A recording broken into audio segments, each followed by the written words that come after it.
Hello, everyone. Hi, Hi, Kath. Hi, everyone. Rob. How are you guys? I'm good. We're good here in the Philippines. Like it's our another live here in Bukart, Philippines. So, by the way, I'm Kath Benitez, and together with me is also Gaurav Sharma. So, before we formally have this formal interview session, I would just like to give a brief introduction of Team Rock, our speaker for this afternoon for this live session. So, ladies and gentlemen, let's all hear Team Rock. Team Rock is a marine photographer, author, and publisher based in Guam with over 30 years of experience. He specializes in environmental and conservation issues in the Western and Indo-Pacific. A journalism graduate from University of Nebraska, Omaha, he has received multiple awards, including a Lifetime Achievement Award from his alma mater, and Rock's work has appeared on major networks like CBS and in prestigious publications such as National Geographic and Smithsonian. He's also a Lonely Planet author and has published his own series of guidebooks, and his photography is represented by top agencies, including his own Double Blue Images. So, ladies and gentlemen, let's all welcome Team Rock, one of the co-authors of the Diving and Snorkeling Guide to Puerto Galera, Philippines. A big round of applause, everyone. Hello, team. It was nice Hi, meeting. how are you guys? Nice, Yeah, nice being over here from Guam, and very nice to see everybody. yeah, and we would like, in behalf of the Bookart Philippines, we would like to give thanks to you for giving us this opportunity to have this one-on-one conversation with you. It's such a privilege for us to have you here in this live session. Oh, sure, yeah. I mean, the Philippines has given so much for me. I'm very happy to do this. So. Okay, Gaurav, anything you have to say to Tim Rack before we start this interview?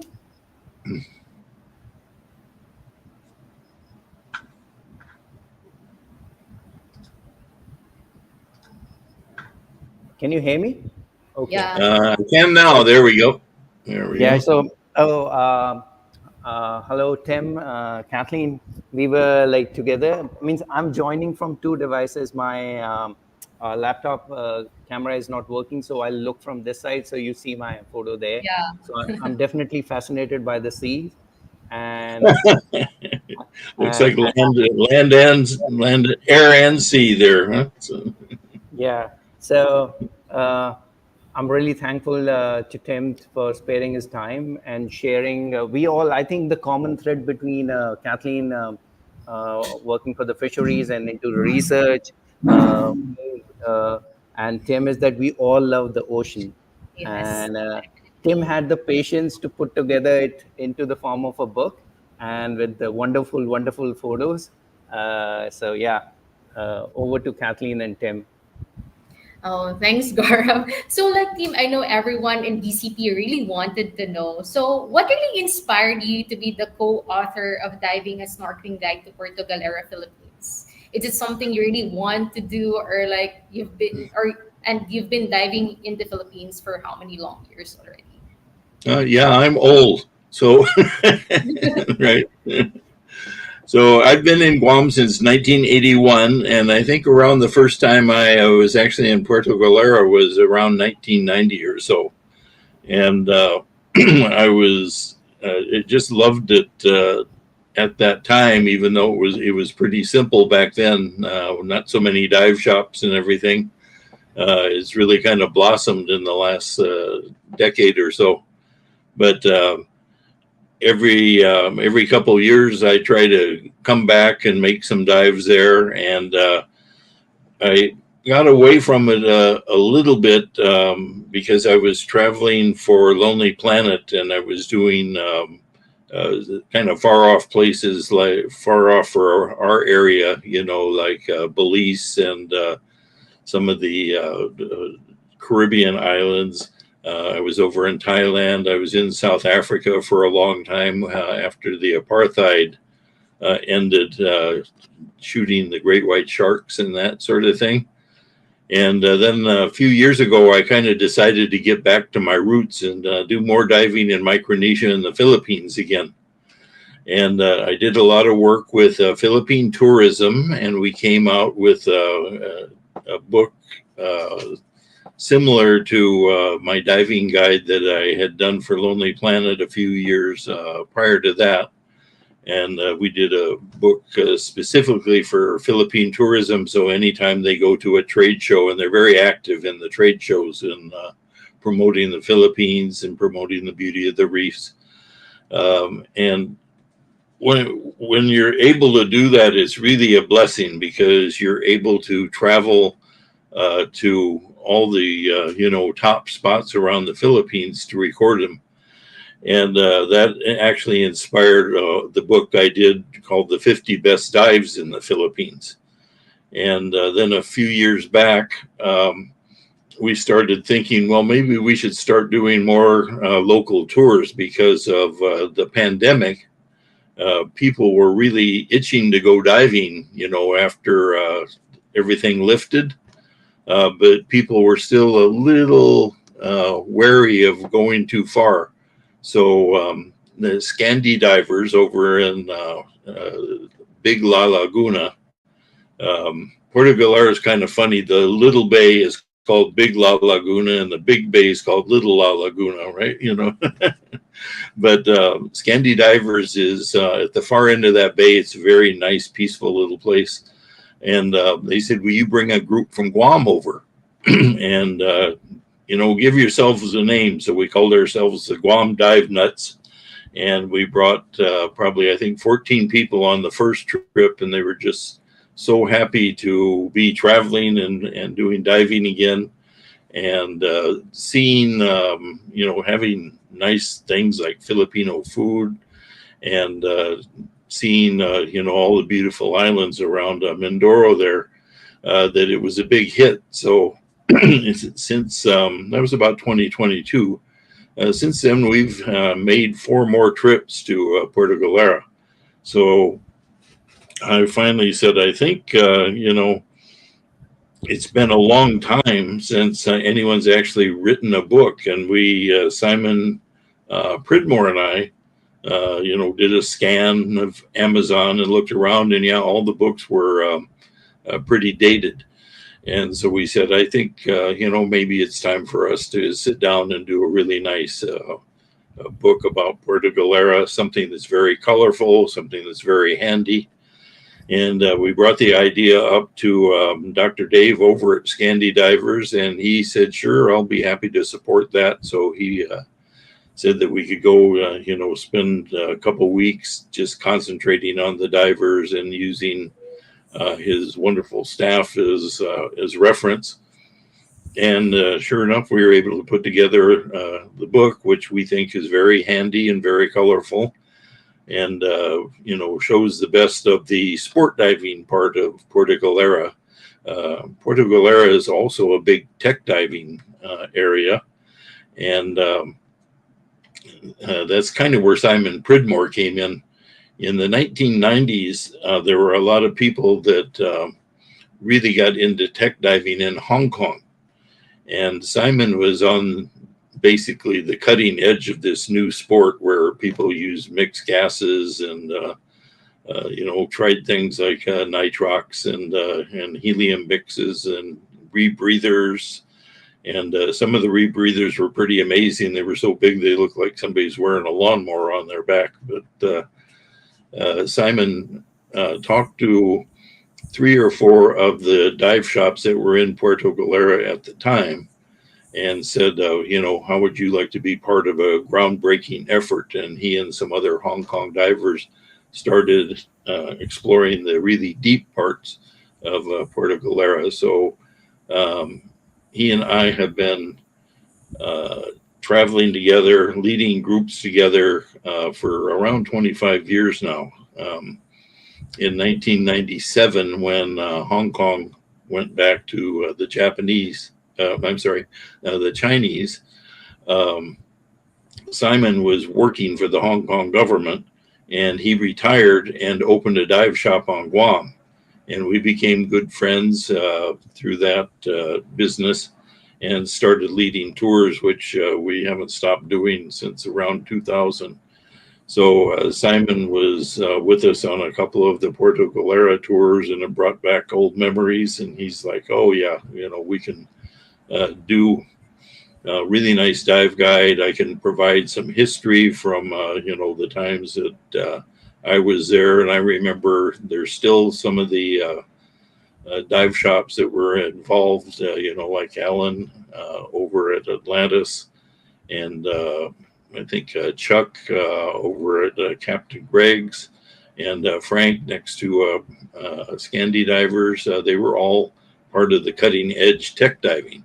So Simon was very excited to get involved in the book, and so in between the two of us, I had a lot of continuity in history with Simon, and pioneering as well.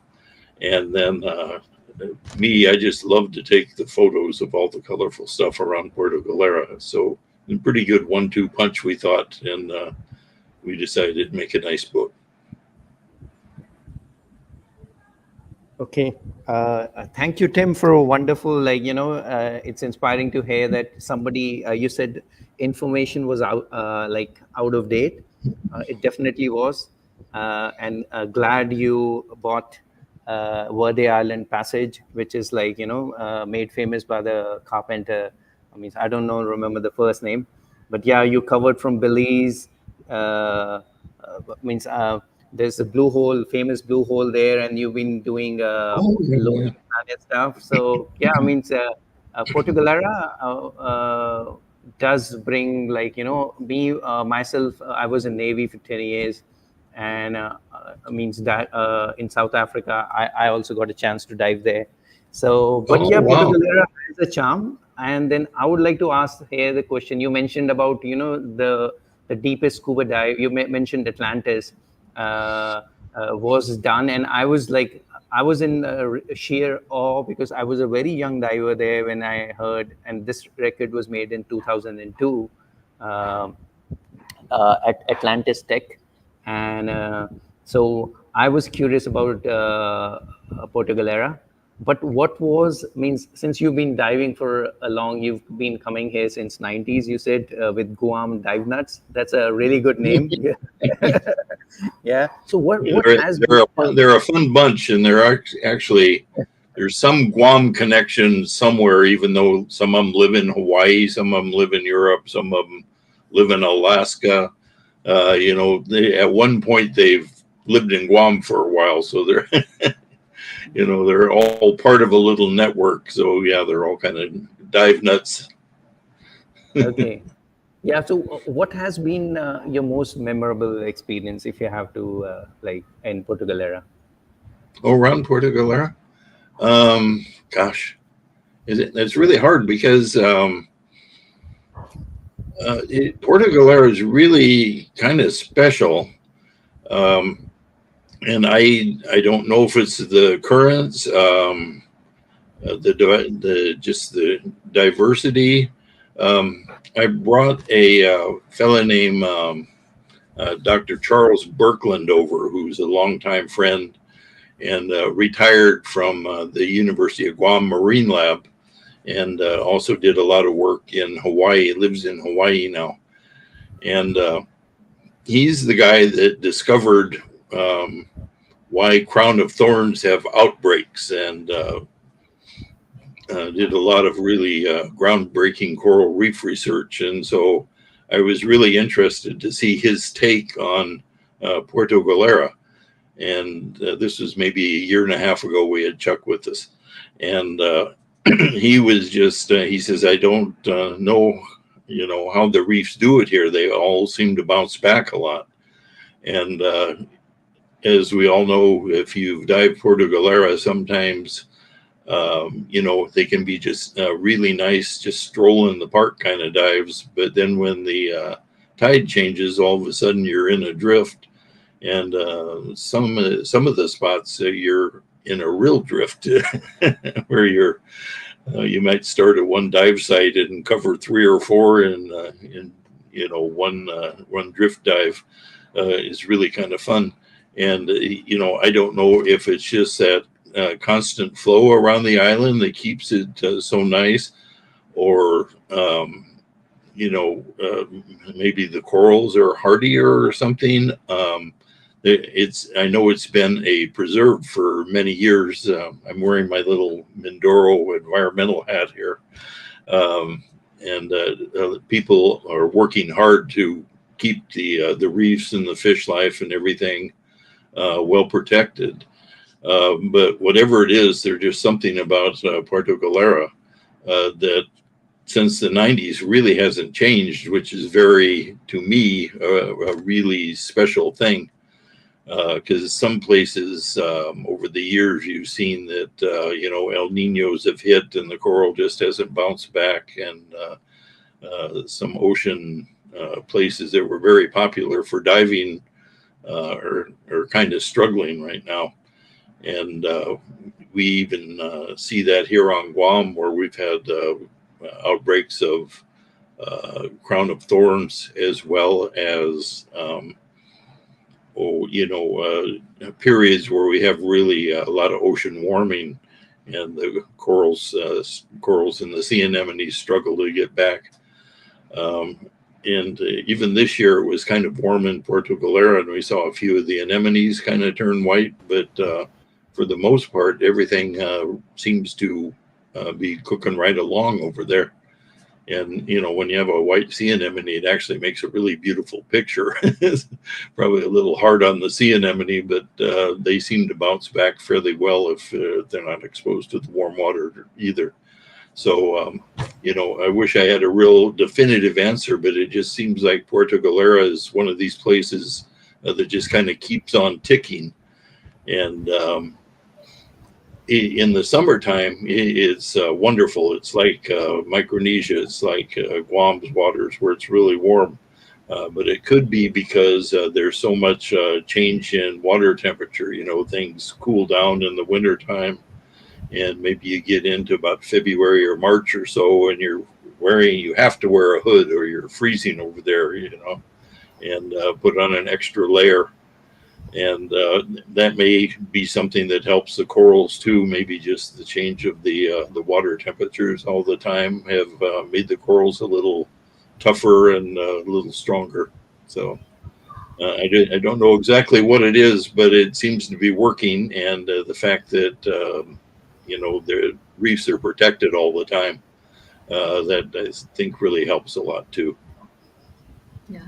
Like team, I'm also like a scuba diver, but I'm not really seasoned like you. So I've also been diving here in Puerto Galera, and there are a lot of nice and popular dive sites like Alma Jane, Canyons, and then we also have Sabang Rex. But most of this there are some dive sites which are less known to people. So in your book, have you also pictured other dive sites which are not really, a go-to site for divers or scuba divers here in Puerto Galera? Yeah, there's a.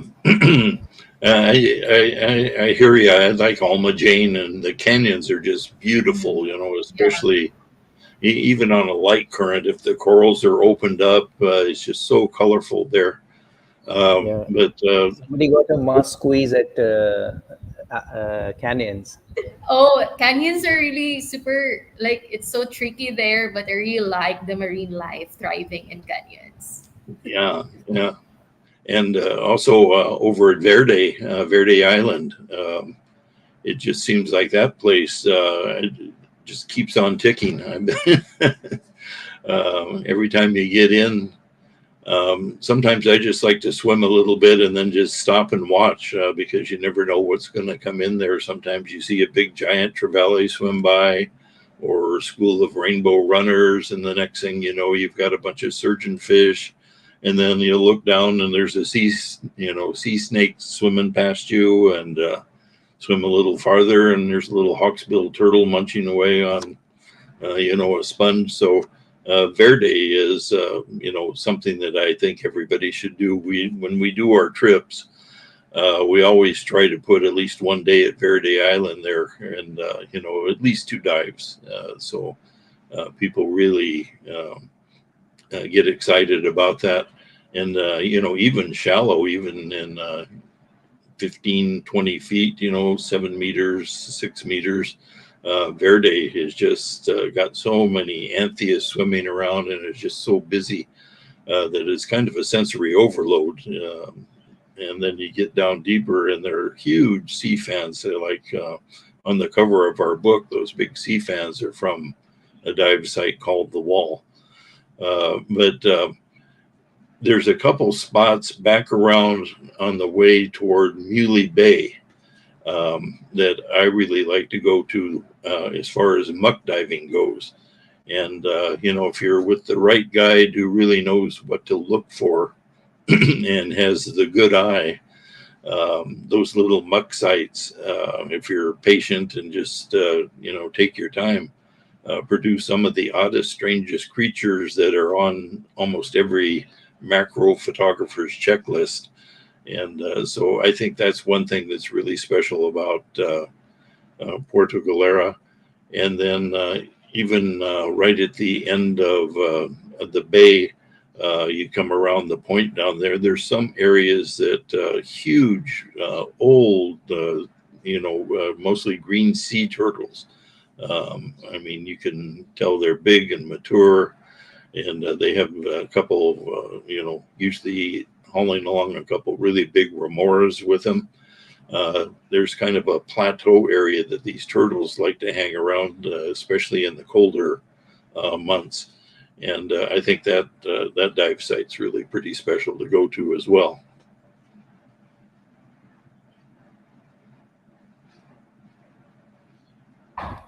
Okay. Yeah, definitely. The macro scene is right here at Montani. Means Montani, the Secret Bay. It's got one of the means whatever you have on your macro photographers list, you can find it here. That's for sure. Yeah, and there's something for everyone. Means from a beginner to tech diving, you can experience everything here at Puerto Galera. It's topography, definitely worthy island passage, and the drop off.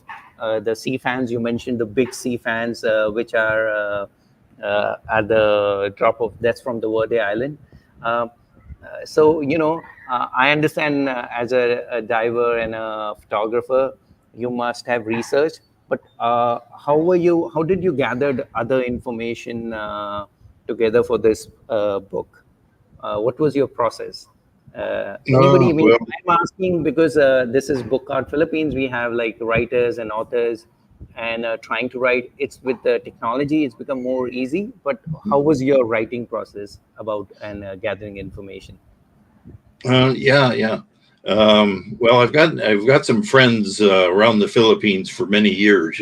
Guys like Scott Tuason, Gutsy Tuason, and he comes down and visits every once in a while. But I do try to talk to people that come to Puerto Galera on a regular basis.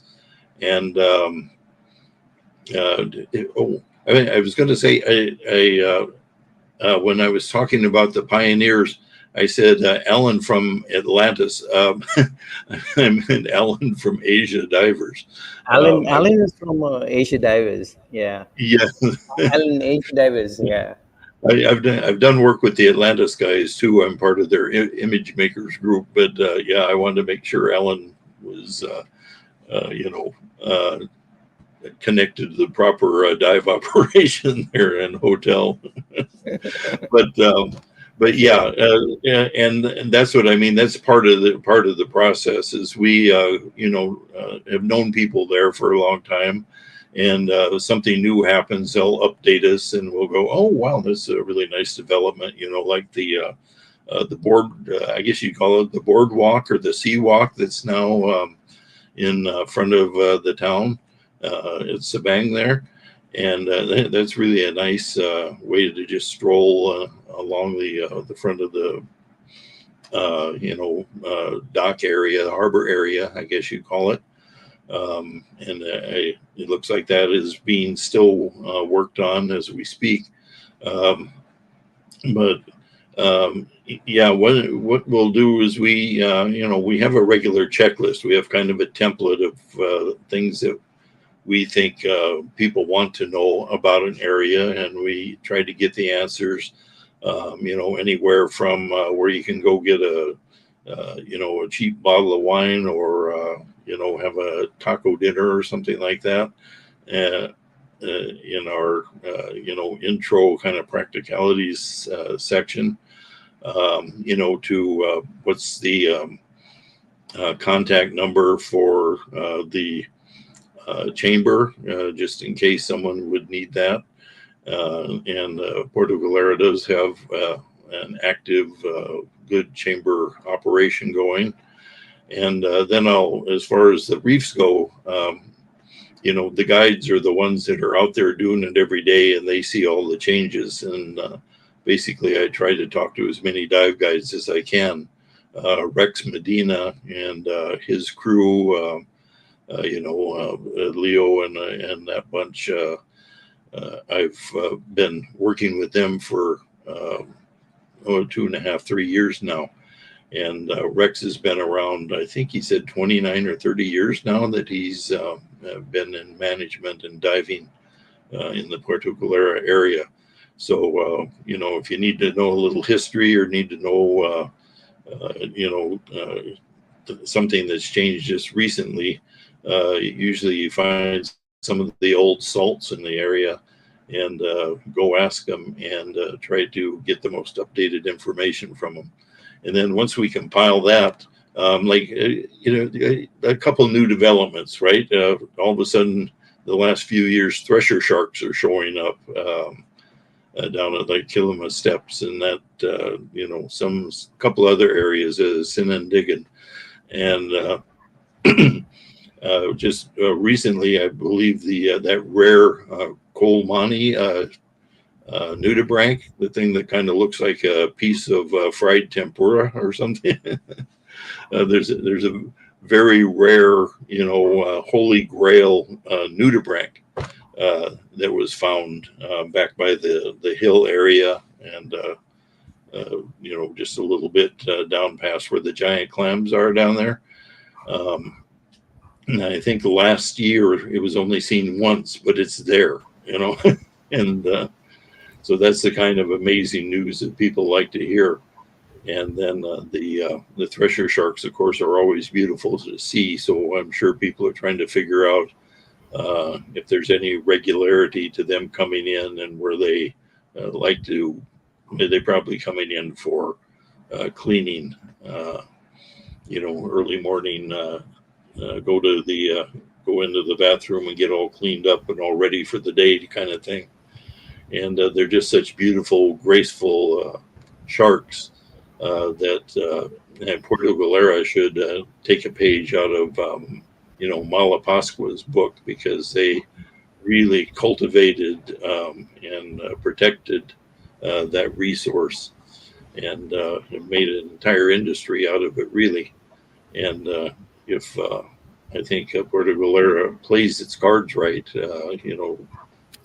tries to find out what the behavior of the shark is, and then respects that and brings divers there that don't chase after the sharks, then I think they'll have a really going industry myself. And just that kind of thing, finding out the new developments,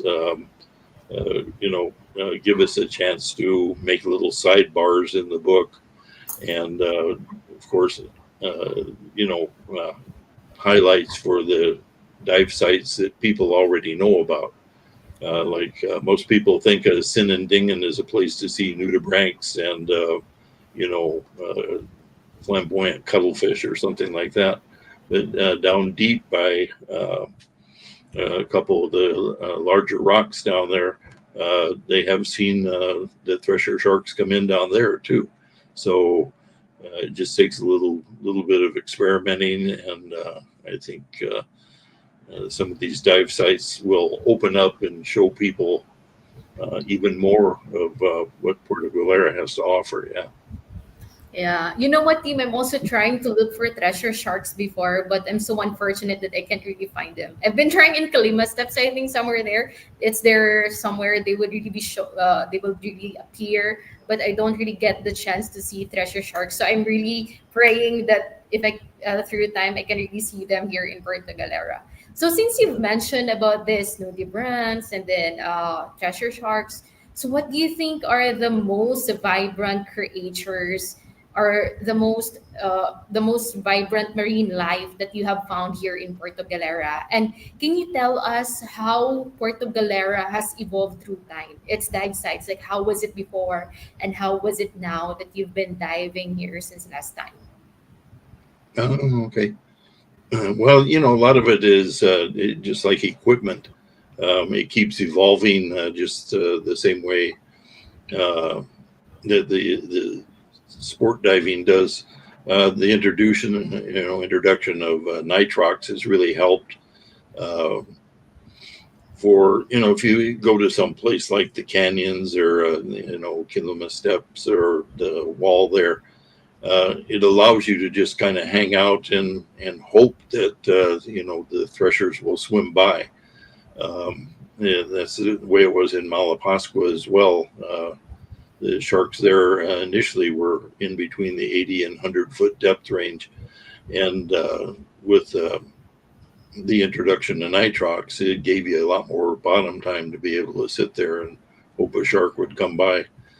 Because a shark kind of takes its own time and does what it wants and doesn't realize you're running out of air, and so you got to stretch out what you can in the areas where you're hoping to see the big stuff. Um, and I think as far as vibrant areas, in that point that starts kind of with the hole in the wall and goes all the way out past the canyons, and there's some more deeper dive sites out there. When everything is opened up and the currents are flowing over it, even just when it's mild currents, it's still fairly good. You really don't see too many places like that are just incredible explosions of pink soft corals and the really big golden sea fans and the small schools of fish that come in and kind of gather behind the rocks, 20 or 30 sweet lips looking at you. And then you never know what's going to come in from the blue. One of the things that I really like about Puerto Galera that I honestly don't remember a while back, and this could be just because I don't remember, but all there's a big mouth kind of a scad that comes in, and they come in huge shoals, and when they turn and open their mouth to feed, they just glisten all over the place in the sunlight hitting their gills, and I can sit there and just watch these schools go back and forth and back and forth for a super long time. It seems like all up and down the peninsula, just past the Sabang Bay. These things, and even they even come into Sabang Bay, but sometimes the size of the schools about halfway down the point are just really spectacular, I think. And if you were videoing, it just makes a really flowing, beautiful pattern of shoals of fish that a lot of people just stop everything and start looking up into the blue and watching these guys as they feed. It's just like a big flock of birds, except it's a bunch of shiny fish instead.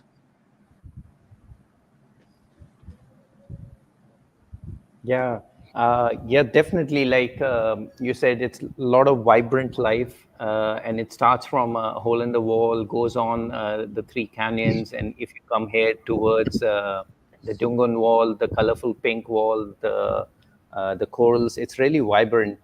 Uh, uh, Now, I would like to ask, yeah, how does your book caters to a novice photographer who's just beginning with his TG5, TG6, means, just putting together a new camera? And how does it caters for more experience? Means divers trying to do, you mentioned macro and super macro Mm. stuff. So, like, coming towards this side, you can see some big stuff. Like now, thresher sharks can be spotted if you are lucky. Kathleen hasn't been that lucky, but I've seen them multiple times. Oh, Um, really? Oh, great. yeah. Yeah. I'm Uh, still so myself. yeah, so I would just like for our readers on Facebook and listeners here on the YouTube, somebody who's a novice, who's just starting, and some experienced divers. How does your book goes about? Means about explaining photography, underwater photography, and also you're wearing dive Mindoro hat. You explain. Uh, is there something about sustainability? You mentioned thresher sharks. I would like to hear. Means you said Malapascua has done wonderful. They've made an entire industry out of that. So Puerto Galera can take a leaf out of that. And I, definitely, photographers are the eyes and ears of not only divers, but books like this brings the focus on sustainable tourism. So, can mhm. you explain, as an author, uh, how does your book go about photography and caters to the demands, or just like how a photographer will read that and take some leaf out of your book? Yeah, experience from you and also Simon. Simon, I think, is more on the tech side, and you said like wonderfully. You said the Yeah. mixed gases, and then about rebreathers and all that. So, do you want to address this in this question? Tell me more about your book. Oh, it's funny. It's funny you mentioned that because when Simon and I were doing some of the copy for the book, I said, "Well, you handle the tech side, right?" So he wrote up a lot of the history and what the records were and how they mix gases, and he gave a really nice uh, uh, you know picture of how things were developed back then. And I said, yeah, but can you rewrite it a little bit, tell a little more about the dives? And so once again, he kind of got into the personnel involved and a little bit of the history. And I said, no, no, no, no, no. I said, what I want you to do is tell me what it was like to be down 130, 150, 200 some feet down there. The first people, seeing what underwater Puerto Galera was like. Was it eerie? Was it, what creatures did you see?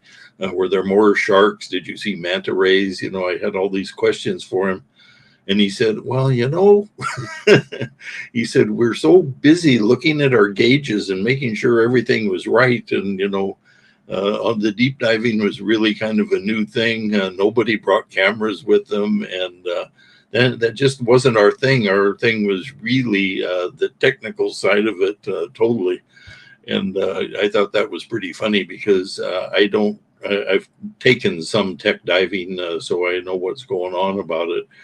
But I pretty much figured I'd kill myself if I continue to rebreather diving and that sort of thing, because you do have to be so vigilant about what's going on that there's few people that can really combine rebreather diving and really, high end photography.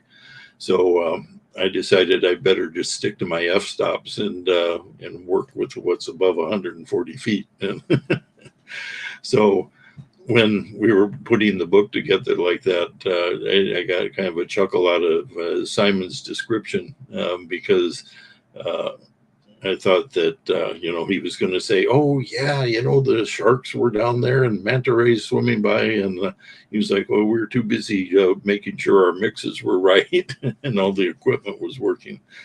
So as far as photography, what we try to do with the book um, is just show as much variety as we can.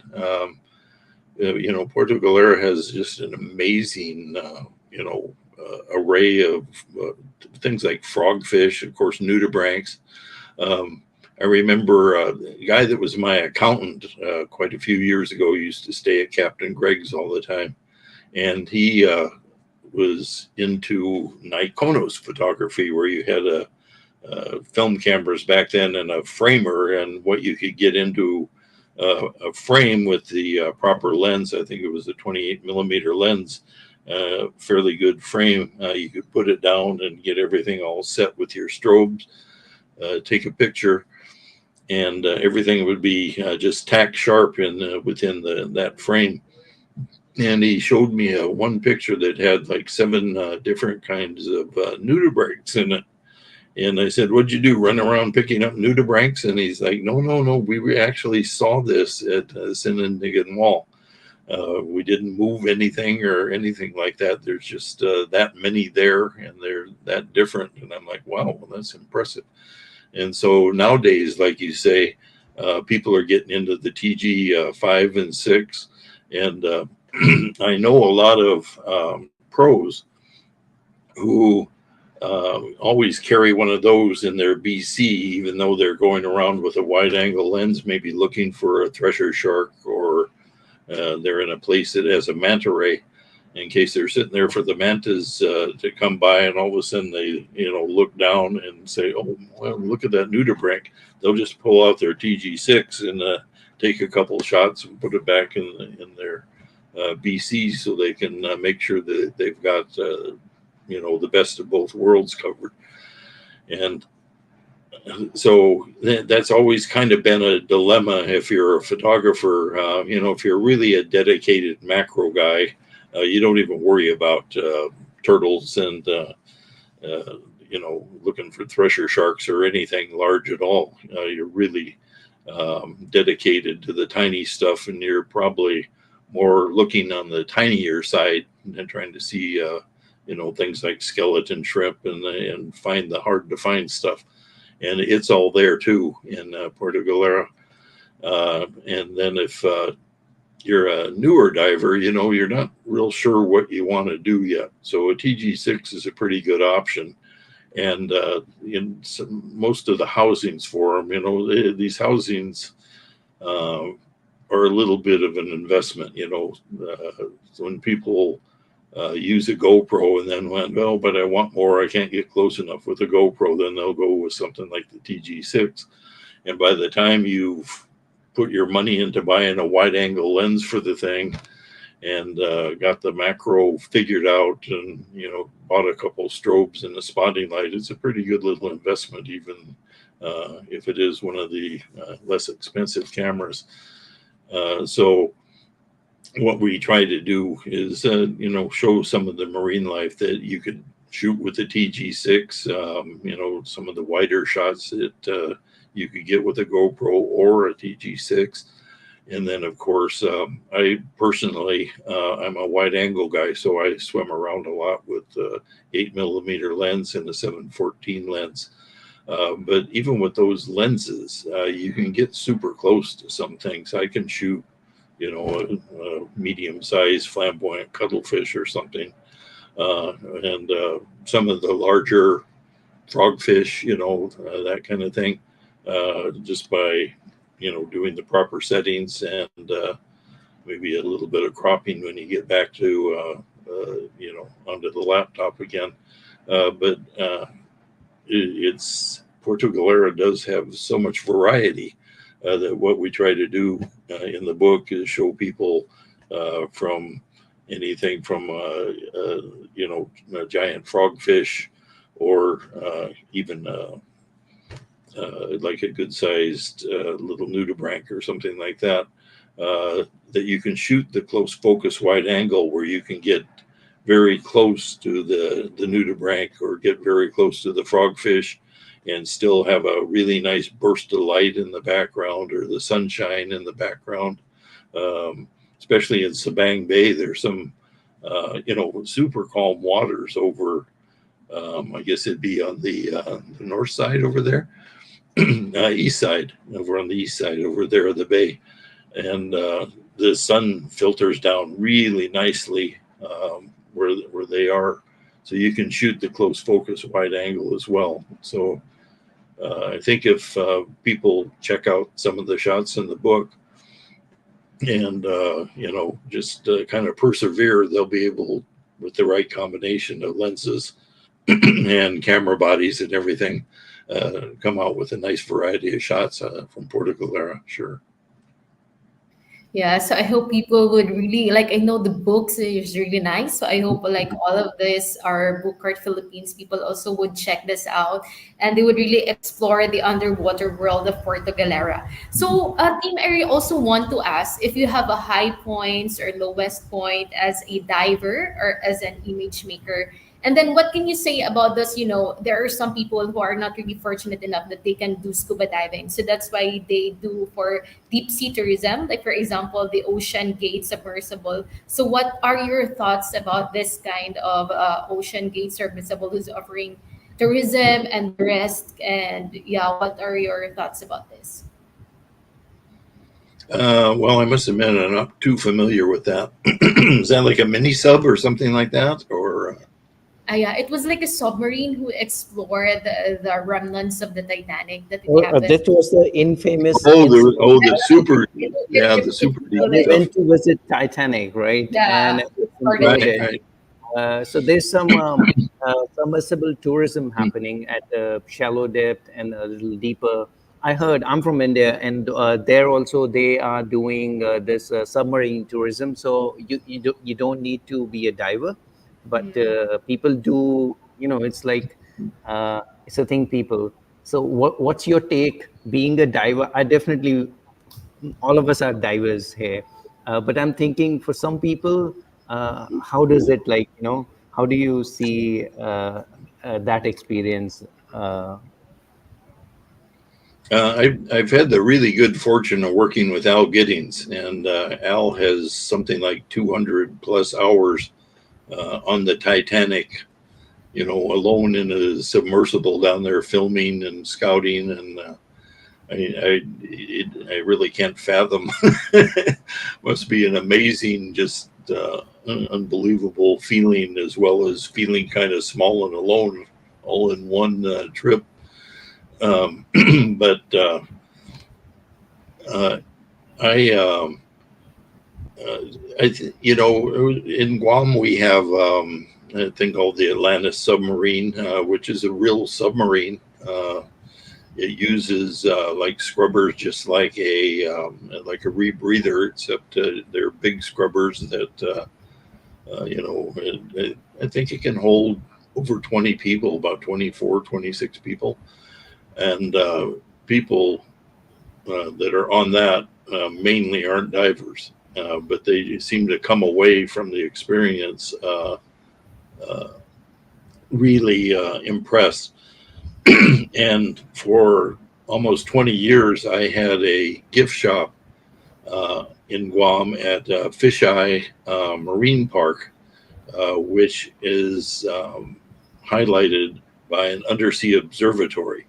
So there's a pier that went about 1/4 of a mile out into the ocean, and then there's a Japanese built observatory. So it kind of looked like an hourglass with a big top and upper deck and all windows, sitting in the middle of what was probably a collapsed cave in one of our bays in an area called PD in a marine preserve. And people could walk around and see all the really nice corals and super blue water up above, and then take spiral staircases down uh, seven, eight, about 8 meters down, 24, 26 feet down, into uh, the same kind of area, but everything was underwater. And half of it had coral reef along it, and then some of it had sand flats. And on a nice, clear, you know, high tide morning, it was just spectacular. You'd see sharks swimming by and schools of snapper, and you know, pretty much, I would say 98% of our customers out there weren't divers either. Maybe a few of them would be snorkelers or something like that, but not really water people. But they would always come away from that, you know, pretty amazed. And we had fish charts upstairs in the upper deck. And after they would go down and see the fish, they'd come back up and they'd find the fish that they saw. And so It's my opinion that doing the submarine diving, especially the deep submarine diving, that got pioneered in the Cayman Islands, and I think it might still be popular today. And now it's starting to spread to some other places. I know there's like a submersible that Steve Drogan built years ago down at Cocos Island, and there's probably quite a few more that I'm not that aware of. But yeah, it has to be a special experience to be going down that deep. But I think just the ones that allow the people just to experience the coral reef, the Atlantis tourist submarines, and Okinawa's got an undersea observatory like Guam does. Any kind of exposure that people can have to the ocean and to the reef, is in my opinion, a positive education, and gives them a little more appreciation for the ocean. And so maybe when some sort of political thing comes up that people want to support, like a marine preserve or something like that, they may be a little bit more on board to establish something like a marine preserve if they've seen how one works, and how people can benefit from it, how the fish life blossom in those kind of areas and then spill out to other areas that aren't preserves. So yeah, overall, I'm kind of for dry tourism, dry underwater tourism.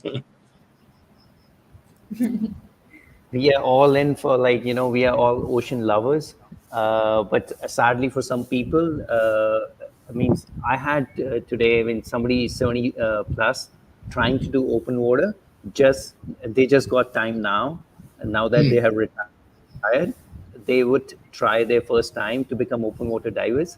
They're traveling from Denmark to come. So I want to ask you, what advice will you give to the first-time photographers, like people like my friends who've been going regularly to Maldives, and only thing they know about Philippines is like Tupataha, because it's really, it's the most known place. Or so, what advice would you give people who are thinking about coming to Puerto Galera and diving at Verde Island? Uh, as the author of this book and as a photographer, people who ask me, means if they want to hear from the horse's mouth, like, because you've authored this book, they will see the wonderful visuals.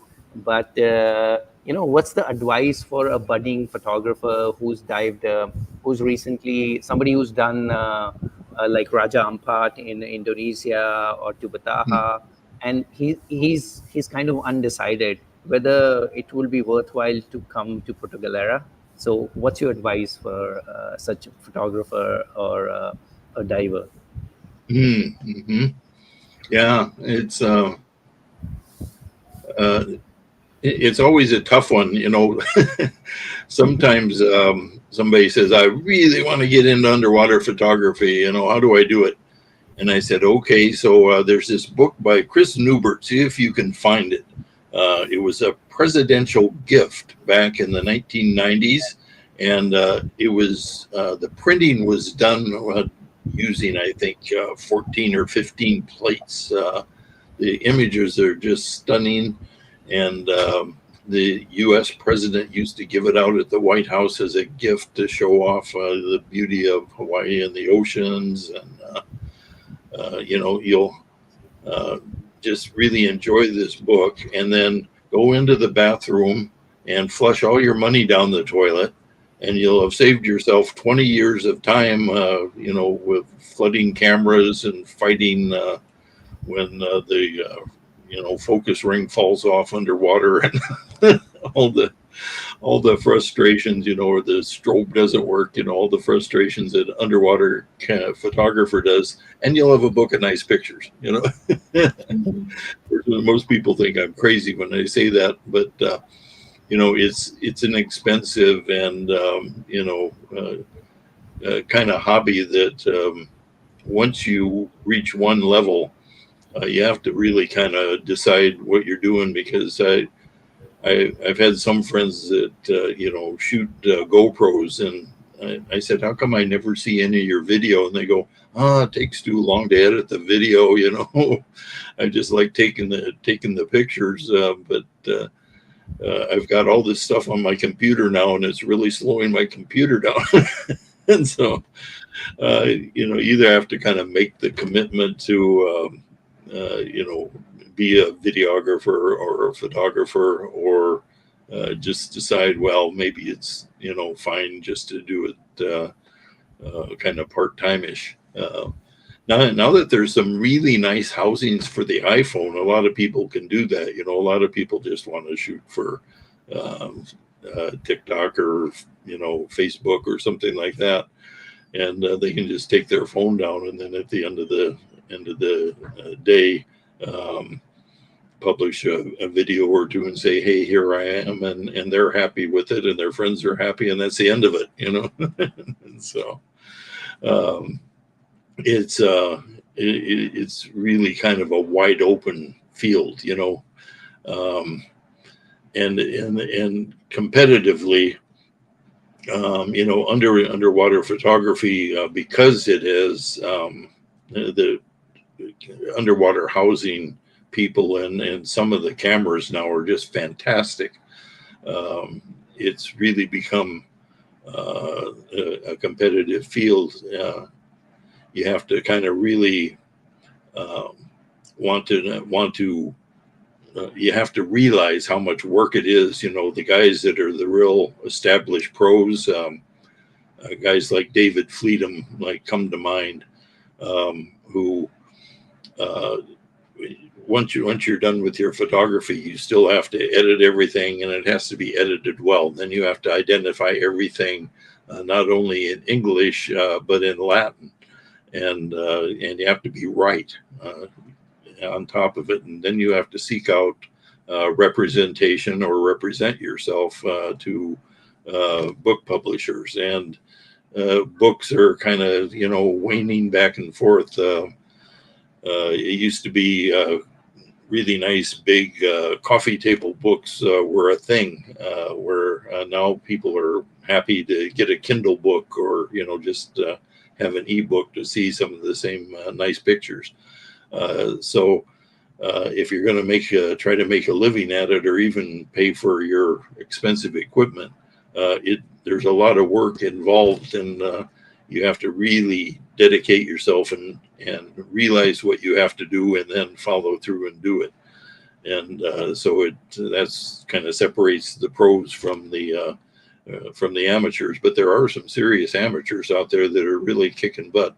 And as far as just Puerto Galera goes itself, a lot of times photographers don't like currents very much.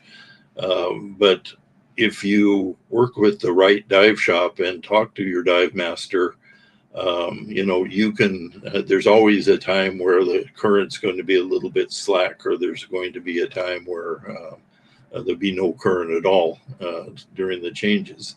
And you can always work with your dive master, or, how Puerto Galera is, one side of the island's got some currents, the other side's nice and calm.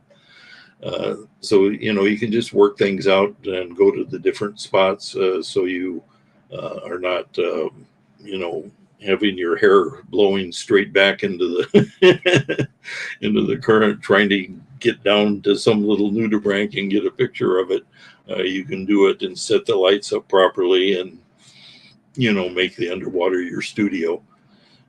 So I don't think Puerto Galera is any problem as far as a photographer coming to Puerto Galera and coming back with some amazingly good shots.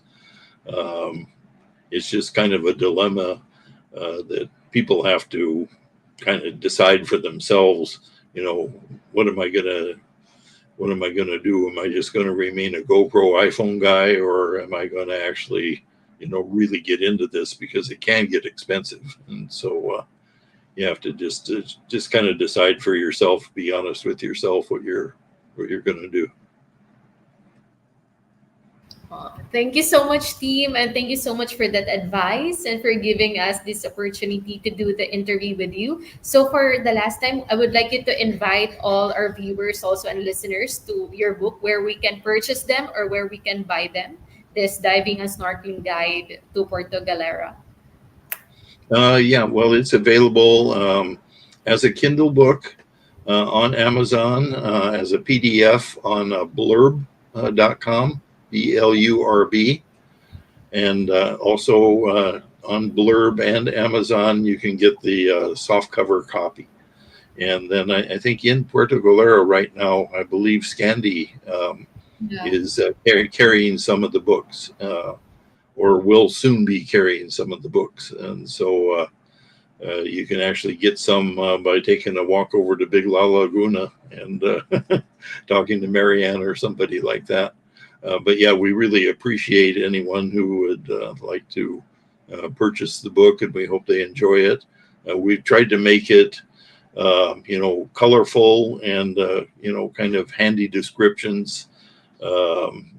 Kind of whet your appetite of what you're going to see in each of the dive sites, because as we all know, usually the dive sites are a surprise every time. That's the beauty of diving underwater, is everything changes. And so we think that you'd be able to uh, get a good idea of what you can see with the dive site descriptions, and then you'll probably see a lot more. So hopefully you'll enjoy the colorful pictures, and we'll set you on the right track for a fun week or two in Puerto Galera.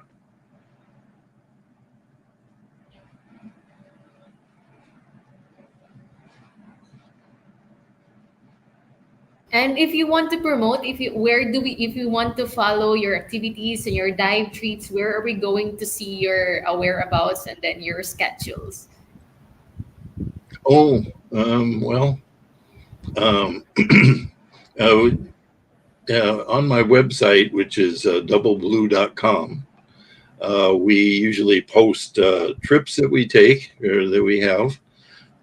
Just look up at the top of the website, and you'll see things that say, Puerto Galera dive trip, or trip to Socorro Islands, trip to Raja Ampat.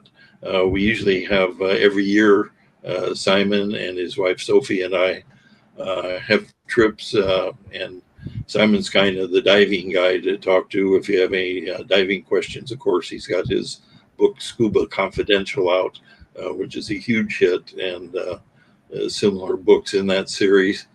And so Simon's that guy, and I tried to be my background is actually in television news. And so I try to be the guy that can help you out either with your video or your still photography.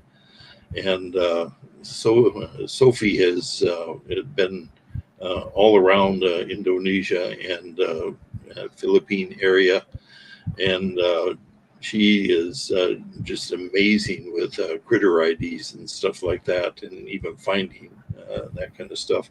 So we kind of think as a threesome, we're a pretty good, laid back but knowledgeable bunch to go on a trip with. So if you'd like to, follow us or join one of our trips, you can go to our website and see that. And otherwise, pretty much I just publish Tim Rock at Facebook, or we have Ocean Dream Specific over on Instagram, and people can just follow that. Thank you so With it, much, Steve. yeah, I was just going to say, with the Ocean Dreams, we do our own apparel too. So Yeah, yeah, so you can yeah, we'll check follow it out. some of that if you like to see, get some rash guards or leggings or something like that. We got them. Okay, thank you so much. We have really learned a lot from the books, diving tips, photography tips, and also some of the vibrant and marine life in Puerto Galera, and all your experiences is so really nice. And I hope someday, like for myself, I could really improve well in scuba diving and I can go more in my career in scuba diving. Mhm. So I'm really thank you so much for this opportunity, and I hope all the viewers of Bookart Philippines will also try scuba diving, or if they can't really do scuba diving, maybe they can just at least try snorkeling. Yeah, well, I think it's wonderful you folks have a program like this that really Mhm. promotes Yeah. all aspects of the ocean Mhm. and ocean education. It's super important, and people don't realize sometimes how really fragile the ocean is. So the more people are talking about it and more awareness, programs like you folks have, it's just really special, and really glad to join you for this segment. Yeah. Okay, I would like to thank our teenage viewers who are more into also who will watch this, who are more into video-based learning. Hope they will pick up the book and see the visual world. This today we've covered both as all three of us as divers, and Tim being a long time photojournalist, his background in TV. Hope everybody's learned something today. Yeah. Well, I forgot I do have a YouTube channel too. It's just Oh, Tim Oh, Rock. okay. You can. Okay, just Tim Rock. So go Yeah. ahead, go watch some stunning uh, photography. Tim does wide angle. So I would also like to mention some of the viewers from Bookart. They're not really into this, so they must be thinking, what is macro? So macro is the small stuff. Wide mhm. angle is the big stuff. So anybody who was like that's means you are thinking about taking the plunge or becoming a diver. It's a wonderful, wonderful world out there, and I'm sure, like looking at Tim's means hearing us out, you would be really wanting to explore beyond the waves, what lies beneath. So that's where the question starts. And thank you very much, Tim, Kathleen, for organizing all this. And I would also like to thank our technical diver, Simon, for connecting me to you. Yes. Uh, Yes. although he couldn't be here, but anybody who has interest in tech diving, who's more into geeky stuff, that's the thing to go. And then go hit subscribe, like, and with Simon also. So thanks everyone today for sharing your knowledge. I really enjoyed this. Yeah. Thank Well, you, thank team. you very much, and I enjoyed meeting you guys too. And it's a pleasure. Keep the show going. I'm really happy to see it. So, Yeah. Thank you so Thank much. you. I'll see you in okay. Puerto Galera. Yeah, I hope to get there pretty soon. Again. Yeah. Hope we can dive Yeah. together. That Great sounds job. great. Okay. Okay. Thank you Thank you so guys. much. Bye Bye bye. bye. All right. Thanks so much, Kath.